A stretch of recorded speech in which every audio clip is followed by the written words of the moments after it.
እንደምን ሰነበታችሁ የተከበራችሁ አድማጮቻችን። ከመጽሐፍት ጓዳ ፕሮግራማችን ጀምሯል። በከመጽሐፍት ጓዳ ፕሮግራማችን ባለፈው ሳምንት ፓሌሮዳ በሚል ርዕስ መጽሐፍ ከጻፉት ከዶክተር ደሳለው ካሳሁን ጋር መጽሐፋቸውን በተመለከተ ቆይታ እያደረግን ነበር። ባለፈው ሳምንት በነበረው ቆይታ የክፍል 1 ቆይታችንን ተከታትላችኋል። ዛሬ በሚኖረን ቆይታ ደግሞ ያደረግነውን ያነሳናቸውን ሐሳቦች ሁለተኛውን ክፍል እየተከታተላችሁ ትቆያላችሁ። አብራችሁን እንድትሆኑ ነው ከወዲሁ የምንጋብዛችሁ። በመጀመሪያ ባለፈው ሳምንት ያነሳናቸው ሐሳቦች ምን ይመስሉ ነበር የሚለውን በተወሰነ ቀንጨብ አድርገን አስደምጠናችሁ ተመልሰን እንገናኝ። እነሱ አምነውባቸው ካታሎግ የሰሩላቸው ምዕራባውያን ማለት ነው ዩኒቨርሲቲዎቻቸው ላይ ያስቀመጡት ደርድረው በይፋ ያስቀመጧቸው የኢትዮጵያ የግዕዝ ድርሳናት 3000 እስከ 4000 ይደርሳሉ። ይህ መጽሐፍ ቢገኝ ከፍተኛ ለኢትዮጵያ መገለጥ ይመጣል። ከፍተኛ አብርሆት፣ ከፍተኛ ንቅናቄ ያመጣል። ሄኖክ ይህንን መጽሐፍ የጻፈው እንደኔና እንዳንተ 3 ዳይሜንሽን ላይ አካላዊው ዓለም ላይ ሆኖ አይደለም ነው። ሌላው አካላዊው ዓለም ላይ ወይም 3 ዳይሜንሽን ላይ ሆኖ አይደለም። ከፍተኛ መገለጥ ውስጥ ሄዶ ተወስዶ ነው የጻፈው። የመጽሐፍ ሄኖክ ጥቅሶችን በሕክምና ቴክኖሎጂዎች አንጻር ለመፍታት ይሞክራሉ። ከስነ ፈለክ ዕውቀት አንጻር ለመፍታት ይሞክራሉ። ባለፈው ሳምንት የነበረንን ቆይታ ጥቂቶችን ቀንጨብ አድርገን አስደምጠናችሁ ተመልሰን ተገናኘን። የተከበራችሁ አድማጮቻችን ዛሬ የሚኖረን ቆይታ የሚከተለውን ይመስላል። እንግዲህ ባለፈው ሳምንት ዶክተር ደሳለው መጽሐፋቸው ላይ ያነሷቸውን ሐሳቦች በተመለከተ በዋናነት በገጸ ባህሪያት አማካኝነት ያነሷቸው በርካታ ሐሳቦች አሉ። እነሱን እያነሳን ዛሬም ቆይታችን እንደሚከተለው እየተደመጠ ይቆያል። አብራችሁ ነው። ሰው እዚህ ላይ በቀላሉ አገኘው ብሎ እሱን አይቶ እንዲመለስ ነው። ነገር ግን አንድም ማኒፑሌሽን ያለበት መጽሐፍ ሊሆን ይችላል። ሁለትም ቶታሊ መጽሐፈ ሄኖክ ያልሆነው በሱ በመጽሐፈ ሄኖክ ስም ተጽፎ የመቀመጥ አዝማሚያ ይታያል። በተለይ ብሪቲሽ ቤተ መጻሕፍት ውስጥ ገጸ ባህሪያት ገብተው የሚያገኙት እና እጅ ከፈንጅ ተይዘው ሲወሰዱ የሚያሳይ አንድ እንትን አለ። እሱ መጽሐፍ አሁን ፌክ ነው። ፌክ መጽሐፍ ኢትዮጵያዊ መጽሐፈ ሄኖክ ነው። እናም ደግሞ የፈጠራ አይደለም። በእውነትም እዚያ ላይብረሪ ውስጥ በትክክል መጽሐፈ ሄኖክ ያልሆነው መጽሐፈ ሄኖክ በሚል ርዕስ ተጽፎበት የተቀመጠ መጽሐፍ እንዳለ አነበብኩኝ። እንግዲህ ይህ ለምን ሆነ ቢባል ሰዎችን ሚስሊል ለማድረግ ምናልባትም ዋናው ቅጂ እንዳይሰረቅ በተግባር ነው። እርሶ እንደዛ ገጥሞት ነው? ገጥሞኝ ነው ያነበብኩት ነው ማለት ካነበብኩት ነው። መጽሐፈ ሄኖክ ብሎ ግን ውስጡ ግን አይደለም። ይህ መጽሐፍ የት ነው እንደዛ ሆነው? ብሪቲሽ ቤተ መጽሐፍት። እነ ቻርልስ ዴቪድ ገጸ ባህሪያት ሲገቡ ብሬክ አድርገው ሲገቡ ያገኙታል ያንን መጽሐፍ። ስክሪን ዲስፕሌዩን ያለፉ ሲሄዱ መጨረሻ ላይ ኢትዮጵያዊ መጽሐፈ ሄኖክ ሚል ያያሉ። ይህ ትክክል አለመሆኑን ያዩትና እየተወያዩ ባሉበት ሁኔታ ተይዘው ይወሰዳሉ። አንዱ በብሪቲሽ ኢንተለጀንስ ፎርስ ይወሰዳል። ራሱ ቻርልስ ያሁን በትክክል ያነበብኩት ነው። ትክክል ያልሆነ መጽሐፍ እዛ ቤተ መጽሐፍት አለ። ማኒፑሌሽኖች አሉ። ምንድን ነው ቢባል ኦሪጂናል ቅጂውን ለመጠበቅ የሚደረግ ሂደት ሊሆን ይችላል። እንዳይወሰድ ሊሆን ይችላል። ነገር ግን የሚጠብቁት ለምንድን ነው? በትክክል ሳይንሳዊ የሆነውን ነገር እየቀዱበት ነው የሚለውን ግን ማረጋገጥ አይቻልም። ምናልባትም ጥናት ማድረግ ያስፈልጋል። መልካም። እንግዲህ እዚህ መጽሐፍ ላይም ሌላው የአብሮት ማህበር አለ። ገጸ ባህሪያቱ መጽሐፉ ላይ የመሰረቱት ማህበር ነውና አንድም መጽሐፈ ሄኖክን የማፈላለግ ተልእኮ ተሰጥቶታል። እንደዚሁም ደግሞ የኢትዮጵያ ዕውቀቶችን የያዙ መጽሐፍትን እንደዚሁ የማሰባሰብ እና ሌሎች ትልልቅ ሀገራዊ ጉዳዮችን ይዞ የሚንቀሳቀስ ማህበር ነው እዚህ መጽሐፍ ውስጥ ያለው ገጸ ባህሪያት የመሰረቱትና ባለፈውም ዶክተር ሮዳስም አንድ ቦታ ላይ እንደዚህ ስለ መጽሐፈ ሄኖክ እያወሩ ሲያነሱ ሰሟቸው። እርሶም እያነሱት ነበረ። እኛ ሀገር ላይም የሆነ ውይይቶች፣ ጥናቶች ቢደረጉበት የሚል ሀሳብ እሱም እያነሱ ነበር እና ምናልባት እንደው ይህን ማህበርም እዚህ መጽሐፉ ላይ በገጸ ባህሪያት አማካኝነት የመሰረቱት ኢትዮጵያ ውስጥም እንደዚህ አይነት ማህበር ተመስርቶ እንደዚህ አይነት ጥንታዊ ዕውቀት ያላቸው መጽሐፍትን እያሰባሰብን ጥናቶችና ውይይቶች ወይም ደግሞ ማሰባሰቦች ቢደረጉ የሚል ምኞት አለዎት ማለት ይቻላል? አዎ፣ በትክክል ዋናው ነገር እሱ ነው። ዋናው እነ ዶክተር ሮዳስን የመሰሉ ሰዎች አሉ፣ ሌሎችም አሉ። በነገራችን ላይ መጽሐፈ ሄኖክ ላይ ሃርቫርድ ዩኒቨርሲቲ ፒኤችዲ የሰሩ አንድ አባት አሉ። ሌሎችም አሉ ውስጥ ላይ የሚሰሩ ማናውቃቸው ብዙ ሰዎች ይኖራሉ። የሜታፊዚክስ ምሁራን አሉ። ሐኪም ድባብን የቀረጽኩት ገጸ ባህሪ አለ መሬት ላይ አለ። እነዚህ ሰዎች ቢሰባሰቡ ብዙ ነገር ማነቃነቅ ይቻላል። እንዲያውም መጽሐፉ ከታተመ በኋላ ኮፒዎችን ለማድረስ ጥረት አድርጌ ነበር። ላገኘዋቸው ሰጥቻቸው ላገኛቸው ላልቻልኳቸው አልሰጠዋቸውም። ነገር ግን ዋናው ኢንቴንሽን እንዲያውም ከዚህ መጽሐፍ ህትመት ቀጥሎ እንደዚህ አይነት ማህበር መመስረት ቢቻል ቢያንስ ሀሳቡ ክፍት ቢሆን ኮንክሉዥን ላይ መድረስ አለመድረስ እንዳለ ሆኖ ሀሳቡ ክፍት ሆኖ የማፈላለግ ነገር ጥናት የማድረግ ነገር ዓለም አቀፋዊ የጥናት ማህበር እንዳለው ሁሉ ኢትዮጵያዊ ኖሮ በሱ ላይ መወያየት ቢቻል የሚል ምኞት አለኝ። ይህ ምኞት ነው። ሌላው ግን ዜጋ እንደመሆንህ ጫና መፍጠርና በደንብ ማሳሰብ ቢቻል በደብዳቤ ሁሉ መጠየቅ ያለብህ ነገር ግን ምንድን ነው? የሀገርህ 9,000 የሚደርሱ ድርሳናት ተዘርፈው ቁጭ ማለት ደግሞ ሌላ ጥያቄ ነው። በግልጽም መጠየቅ የምችለው ነው። ይህንን ደግሞ ሌሎች ቅርሶችን ጥሩ እንቅስቃሴ ነበረ። ቅድም እርሶም ሲያነሱት እነ ሪቻርድ ፓንክረስ በነበሩበት ጊዜ የሚያደርጉት እንቅስቃሴ አሁን የተቀዛቀዘ ይመስለኛል። አሁን ተቀዛቅዟል። እነሱ አሁን ብዙ ስራ ሰርተዋል። ከመጽሐፍ ይልቅ ግን ሌሎች ቅርሶችን ነው የመለሷቸው። ሌሎች ቅርሶችን ብዙ ተመልሰዋል። የአክሱም ሐውልት ጭምር፣ አክሊል፣ የቴዎድሮስ ጊዜ ሄደው አክሊል፣ እነዚህ ሲመለሱ ድርሳናት ግን ተመልሰውም አያውቁም ነው እስካሁን። በዚህ ላይ ሙቭመንት ያስፈልጋል። ሌጋሊ ራሱ እንደ ሀገርም መንቀሳቀስ ይቻላል። ሌላው ደግሞ አሁን ካነሳልኝ እንትን ጋር ተነስቼ ለእውቀቱ ጠባቂዎች የምትል ጽሁፍ መልእክት አስተላልፌያለሁ። በትክክል መጽሐፉ መግቢያ ላይ ምን ብያለሁ? ለእውቀቱ ጠባቂዎች የደራሲው የማንቂያ ጥሪ። አሁን ያልከው ቡድን መመስረት ቢቻል በዚህ ላይ ኢንስፓየርድ ሆኖ መመስረት ቢችሉ ብዬ ያስተላለፍኩት ግልጽ መልእክት አለ ገጽ 5 ላይ። እንደ ፕሮፌሰር ዳሪዮስ፣ እንደ ዶክተር አክሊል፣ እንደ ሐኪም ድባብ፣ እንደ ቻርልስ ዴቪድ እነዚህ ገጸ ባህሪያት ናቸው። ከያላችሁበት ተጠራርታችሁ ተሰባሰቡ፣ የአብርሆትን ማህበር ፍጠሩ። አቅማችሁ እናንተ ከምታስቡት በላይ ነው። የጠፋውን እውነት የጠፋውን ብርሃን በጋራ ፈልጉ። ፓሌሮዳን እውን አድርጉ። ለኢትዮጵያ ብርሃን ለኩሱ። የኢትዮጵያን እውነት መልሱ። አሁን ካልሆነ መቼም፣ በእኛ ካልሆነ በማንም ብላችሁ ተነሱ የሚል ነገር ጽፌያለሁ። በትክክልም ማለት ነው። እና ዋናው አላማዬ ይህ ነው። መልካም፣ በጣም ግሩም ሀሳብ ነው። እዚህ ምስጋና ላይ ያስቀመጡታልና በጣም የምናውቃቸው በርካታ ደራሲያን፣ ጸሐፊያን አመስግነዋል። እነዚህ ሰዎች መጽሐፉ ወደ ገበያ ከመውጣቱ በፊት አይተውት ሀሳብ አስተያየታቸውን የሰጡ ናቸው። ሁሉም እነ ጸሐፊ ተውኔትና ገጣሚ አያልነህ ሙላት፣ ዶክተር እንዳለጌታ ከበደ፣ ደራሲ ህይወት ተፈራ የበርካታ መጽሐፍት ጸሐፊ ናት። ሌሎችም እነ ደራሲ ራሴላስ ጋሻነህ። እነዚህ ሰዎች እዚህ መጽሐፍ ላይ ሀሳብ ሰጥተዋልና ይህን ንገሩኝ እስኪ። በጣም ጥሩ። ምንድነው ራሴላስ ጋሻነህ ለምሳሌ ደራሲ ነው። ኢትዮጵያዊ መጽሐፈ ሄኖክን የእንግሊዝኛውን ቨርሽን ወደ አማርኛ የመለሰው ነው።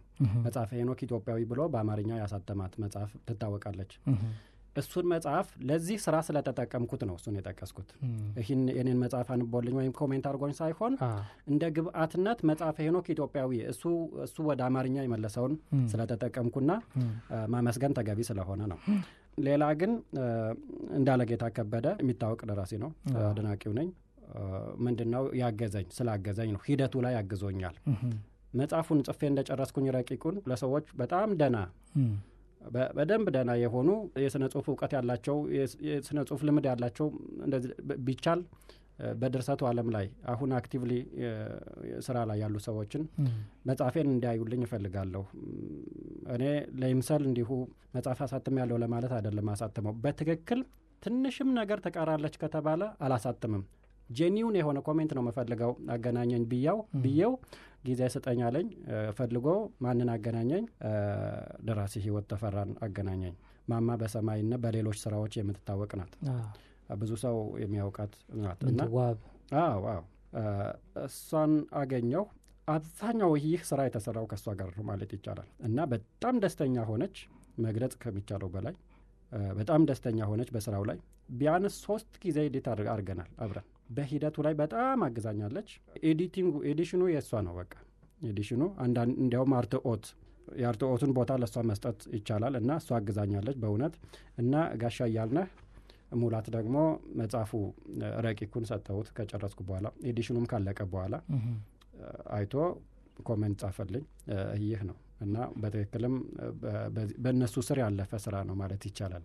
በጣም ግሩም ነው። በጣም ትልልቅ ጸሐፊያንና ደራሲያን ናቸውና እነሱ ያመሰገኑት ስራ ስለሆነ መጽሐፉም ጥሩ ሀሳብ ያነሳና በጣም ቆንጆ መጽሐፍ ነው።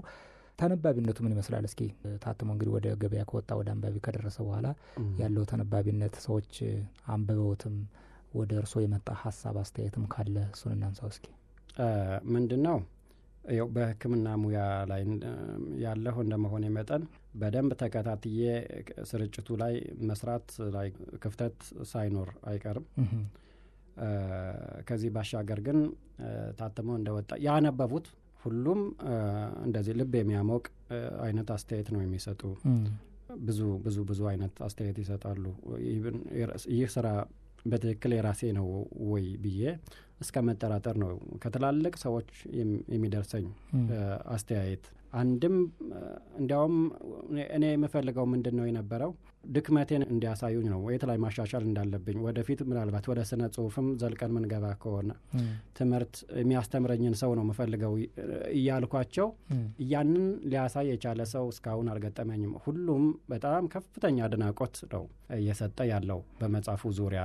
ብዙ ሀሳቦች እስካሁን በኢትዮጵያ ስነ ጽሁፍ ላይ ያልተዳሰሱ ናቸው የሚል የጋራ የሆነ አስተያየት አለ።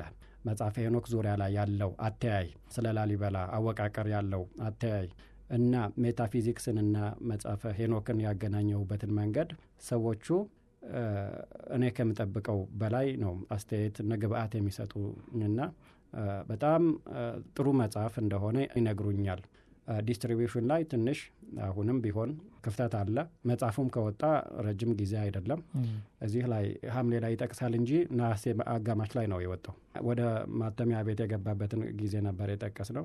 ሲወጣ ግን ነሐሴ አጋማሽ በኋላ ነው የወጣውና ከዚያ ወዲህ እስካሁን ባለው ጊዜ ውስጥ በጣም ሰብሮ መግባት ላይ ችግር አለ። ወደ ክልሎችም ዲስትሪቢዩት ማድረግ አልቻሉም። ምክንያቱም አሁን ወደ ክፍለ ሀገር ያለው የመንገድ የጸጥታ ችግርም ሊሆን ይችላል። በተለያዩ መንገዶች በተለይ አዲስ አበባ ላይ ጥሩ ነው። ወደ ክልሎች ግን ገና በብዛት መውጣት አልጀመረም። ካሁን በኋላ ነው ወደ ባህር ዳርና ወደ ሌሎችም አካባቢዎች በራሴ ጥረት እንኳን አምጥቼ ለሰዎች ባደርስ የሚል ሀሳብ አለ። በራሴ ጥረት ለአከፋፋዮች እየሰጠው ማመጣው ይመስለኛል። እስካሁን ግን ቀስ ያለ ነገር ነው ያለው። እንግዲህ ከመጽሐፍት ጓዳ ፕሮግራማችን አንድም ትልልቅ ሀሳብ ላይ ትኩረት አድርጎ የተጻፉ መጽሐፍትን ለአድማጮቻችን ለአንባቢያን ማስተዋወቅና እነዛን መጽሐፍት እንዲያነቧቸውና ተጠቃሚ እንዲሆኑ ማድረግ ነውና ስለዚህ ንባብን በጣም ማበረታታት ነው። እንደሚታወቀው እኛ ሀገር ላይ የንባብ ባህላችን ደካማ ነውና እዚህ ላይም እንደው ያሉትን አስተያየትም ቢሰጡኝ ደስ ይለኛል። ምናልባት ብዙ ጊዜ የምንጸጸትባቸው ምናልባት ሀገር በቀል እውቀቶቻችን ታሪካችንን በደንብ ያለመቆጨትና ያለማወቅም ምናልባት የንባብ ባህላችንም ደካማ ከመሆኑ አንጻር ነው ብሎ የሚሉም ብዙዎቹም ስላሉና እርሶም ገጸ ባህሪያት የሚያነሱት ሀሳብ አለ። ንባብን የዘነጋ አገር የትም መድረስ አይችልም የሚል ሀሳብም አለና እዚህ ላይ አስተያየቶን ቢሰጡኝ የእርስዎንም ከንባብ ጋር ከመጽሐፍት ጋር ያለዎትን ቀረቤታም ቢነግሩኝ ደስ ይለኛል። አዎ እንግዲህ መተቸት እንዳይሆንብኝ እፈራለሁ እንጂ ምንድን ነው መጽሐፍ ላይም ቢያንስ 2-3 ቦታዎች ላይ ገጸ ባህሪያት ንባብን አስመልክተው የሚናገሩበት አጋጣሚ አለ። በተለይ የምዕራባውያን የመሬት ስር ዋሻ ውስጥ ወይም የመሬት ስር ቤተ መጻሕፍት ውስጥ የሚያጋጥማቸው ነገር በጣም አስደንጋጭ ነው። ይህ በተለይ ቦድሊያን ቤተ መጻሕፍት ወይም ኦክስፎርድ ዩኒቨርሲቲ ስር ያለው ቤተ መጻሕፍት ውስጥ ሲገቡ የሚያዩት ነገር አስደንጋጭ ነው። በትክክል ምዕራባውያን በዚህ ደረጃ ለመጻሕፍት ቦታ ሰጥተዋል ወይ?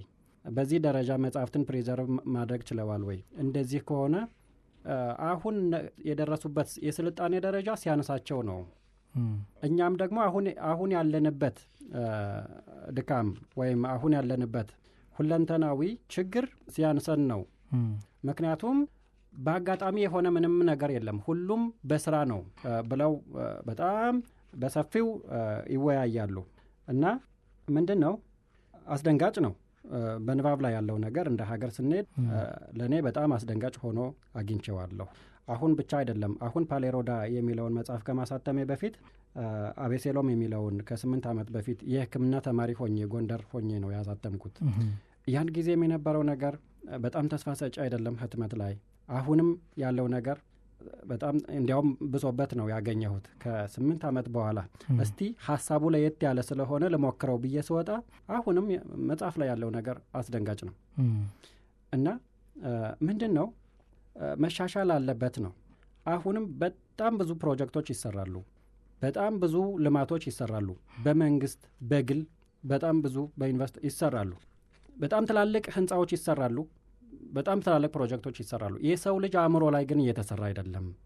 በጣም እንደ ዜጋ ስታስብ ሰው እንደመሆንህ ብቻ ስታስብ ለመጠጣት እና ለመብላት ብቻ አይደለም የተፈጠርከው፣ አእምሮህንም ለመመገብ ነው፣ በሀሳብ ለመበልጸግ ጭምር ነው የተፈጠርከውና ይህ ሌላውን ለሰው ልጅ መሰረታዊ የሆነውን ነገር የረሳን ይመስለኛል። አሁንም ንባብ ሳይያዝ ትምህርት ሳይያዝ ስልጣኔ ከየትም ሊመጣ አይችልም ነው። ገጽ 188 ላይ ነው ያ ሐሳብ ያለም። 188 ላይም አለ። ከስንት ይጀምራል? 86 ላይ ጀምሮ ነው። እዚህ መሬት ስር ይህን የመሰለ ጥንታዊ ምስጢራዊ ስፍራ ይኖራል ብሎ ማን ያምናል ብለው ይጀምሩና ምዕራባውያን መጽሐፍት ላይና ንባብ ላይ ጠንክረው በመስራታቸው የስልጣኔ ማማ ላይ ወጥተዋል።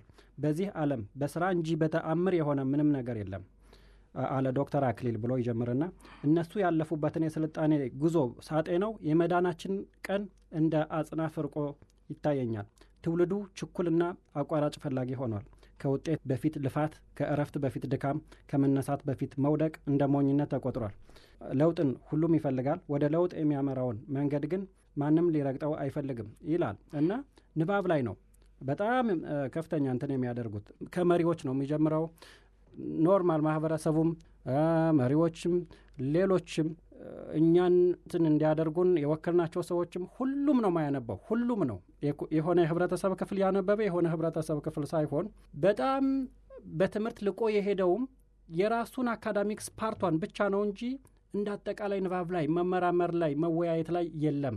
እኔ እንደ ሐኪም ሕክምናው ላይ ያለሁ ሐኪሞች ሕክምናው ላይ ጎበዝ ናቸው። በደንብ ያነባሉ ቴክስታቸውን፣ የሕክምና ቴክስታቸውን። ከዛ ዘወር ስንል ግን እኔን ጨምሮ ማንበብ ያለብን ይመስለኛል። ግን እያነበብን አይደለም።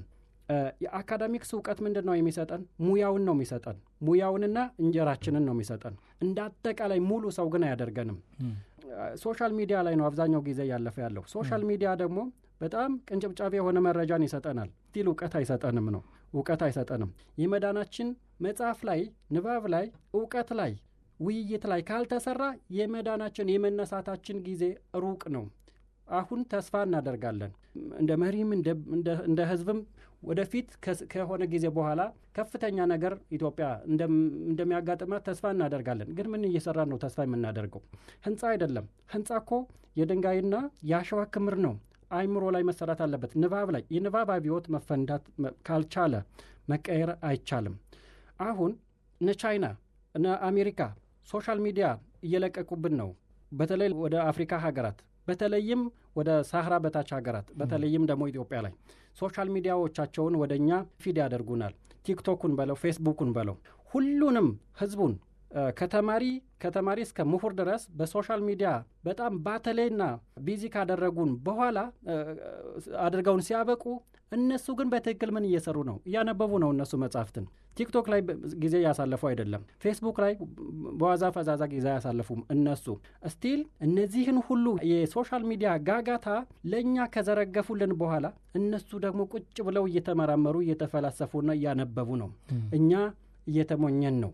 ስለዚህ ንባብ በጣም ይቀራል ብቻ ሳይሆን አልተጀመረም ነው። እንመጻደቃለን። መጽሐፈ ሄኖክ የኢትዮጵያ ድርሳን ነው፣ የኢትዮጵያዊ ነው። ይህ የመጀመሪያው ሊትሬቸር ነው መጽሐፈ ሄኖክ። የዓለም ስነ ጽሑፍ የሚጀምረው በመጽሐፈ ሄኖክ እንደሆነ ነው። ነገር ግን የመጀመሪያው ሊትሬቸር በመጽሐፈ ሄኖክ በኩል ኢትዮጵያዊ ሆኖ ሳለ እኛ ግን ከዓለም ምናልባትም የመጨረሻዎቹ አካባቢ ነው በንባብ ባህል። ስለዚህ የንባብ ባህል ሲዳብር ነገሮች ሁሉ እየተፈቱ ይሄዳሉ። ችግሮች ይፈታሉ።